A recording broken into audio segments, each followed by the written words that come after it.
नाजरीन, हजरत जुनैद बगदादी के ज़माने में एक बहुत मशहूर डाकू हुआ करता था जो कई बार रंगे हाथों पकड़ा भी गया और काजी उसे हर बार पकड़े जाने पर कभी 100, कभी 200 और कभी 300 दुर्रों की सज़ा भी देते रहे। उसे कुल मिलाकर 16,000 तक दुर्रे लग चुके थे, मगर वो इस कभी फेल से पास नहीं आता था। हत्ता कि उसका एक हाथ भी काट दिया गया, मगर वो डाकू डाका जनी से ताइब ना हुआ और अपने एक हाथ से ही चोरी और डाका जनी की वारदातें करता रहा। लोग इससे इतना खौफज़दा रहते कि कोई उसके सामने जाने की जुर्रत भी नहीं करता था। एक दिन ऐसा हुआ कि वो डाकू जुनैद बगदादी के घर चोरी की नीयत से दाखिल हो गया। हजरत जुनैद बगदादी ने तजारत की गर्ज से कुछ कपड़े और दीगर अशिया मंगवा कर रखी हुई थी, जिन्हें 2-3 गठड़ियों में बांध कर रखा गया था। मशहूर डाकू जब दीवार कूद कर घर में दाखिल हुआ तो उसे वो सामान जो गठड़ियों में बंधा हुआ था नजर आया, मगर वो एक हाथ होने के बाइस उनको उठाकर ले जाने से कासिर था और अभी यही सोच रहा था कि किसी को उस सामान को उठा ले जाने के लिए मदद के लिए लाया जाए कि इसी असना में हजरत जुनैद बगदादी नमाज तहज्जुद के लिए नींद से बेदार हुए और अपने घर के सहन में तशरीफ लाए। डाकू की नजर आप पर पड़ी और उसने समझा कि शायद ये इस घर का कोई नौकर है जो मालिकों के बेदार होने से कबल घर के काम के लिए बेदार हो गया है। उसने हजरत जुनैद बगदादी को निहायत सख्त आवाज में अपने पास बुलाया कि इधर आओ और ये गठड़ी उठाकर मेरे सर पर रखो। हजरत जुनैद बगदादी उसकी जानिब बढ़े और गठड़ी उठाकर उसके सर पर रख दी। उसने जब देखा कि घर का एक नौकर उसके रोब में आ चुका है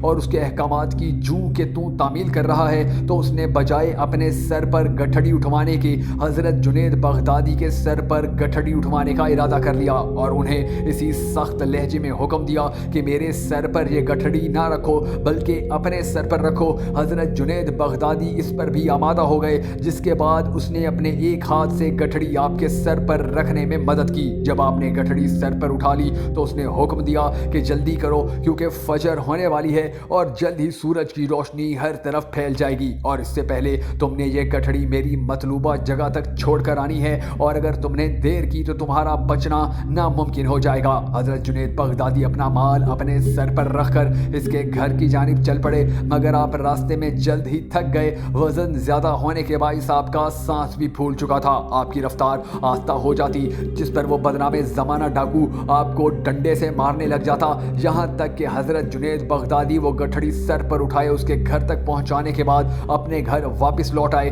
डाकू ने वो एक दिन तो सुकून से गुजारा और उस रात भी निहायत इत्मीनान से सोया। जब अगली सुबह उठा तो उसे ख्याल आया कि जिस घर में उसने गुज़िश्ता रोज़ चोरी की वारदात की है और सामान उसी घर के नौकर के जरिए यहाँ तक लाया हूँ, कहीं वो ये राज फाश ही ना कर दे। मुझे चलकर देखना चाहिए कि इस घर में लोग जमा हैं या नहीं। अगर तो जमा होते हैं तो यकीनन उस नौकर ने राज फाश कर दिया होगा और मालिक तफ्तीश कर रहे होंगे, और अगर वहाँ खामोशी हुई तो यकीनन नौकर ने मेरे मुतल्लिक किसी को डर के मारे कुछ नहीं बताया होगा। चनाचा वो आपके घर की जानिब चल पड़ा। वहाँ पहुँचकर क्या देखता है कि लोग आ रहे हैं और घर में कतार दर कतार दाखिल हो रहे हैं। घर में दाखिल होने वाले अफराद हुलिये से निहायत परहेजगार और मुत्तकी लगते थे। वो बड़ा हैरान हुआ। उसने किसी से पूछा कि ये लोग कहाँ जा रहे हैं। उसे बताया गया कि क्या नहीं जानते कि ये घर एक बहुत बड़े शेख पीरे कामिल का है। उसने पूछा कि क्या मैं उनको देख सकता हूँ, तो उसे बताया गया कि हाँ, देख भी सकते हो और उनसे मिल भी सकते हो। मालूमात देने वाले ने उसे अपने साथ लिया और घर में दाखिल हो गया। इस दौरान डाकू ने अपना कटा हुआ हाथ छुपा लिया कि कहीं घर का नौकर उसे पहचान ही ना ले। घर में दाखिल होकर उसने देखा कि वही नौकर जिससे उसने गठड़ी उठवाई और घर तक मारता हुआ ले गया था, वो मुसन्नद अरशाद पर तशरीफ फरमा है। मालूम करने पर पता चला कि ये हजरत जुनैद बगदादी हैं जो कि बहुत बड़े वली कामिल हैं। ये मालूम होते ही उस डाकू के दिल की दुनिया बदल गई। उसने वहीं आपकी मजलिस में गुनाहों से तौबा की और रिवायात में आता है कि बगदाद का ये बदनामे ज़माना डाकू फिर ऐसा परहेजगार इंसान बना कि हजरत जुनैद बगदादी ने उसे अपनी खिलाफत अता फरमा दी। शायद इसीलिए बुजुर्ग फरमाया करते थे कि अल्लाह वालों की मजलिस का अपना ही असर होता है। कहाँ बगदाद का मशहूर चोर और डाकू और कहाँ जुनैद बगदादी का खलीफा। ये अल्लाह वालों के किरदार का असर था कि पलक झपकते ही एक डाकू के दिल की दुनिया ही बदल गई और उसने राह रास्त अख्तियार कर ली। अल्लाह हम सबको नेक और परहेजगार बुजुर्गाने दीन की सीरत पर चलने की तौफीक अता फरमाए।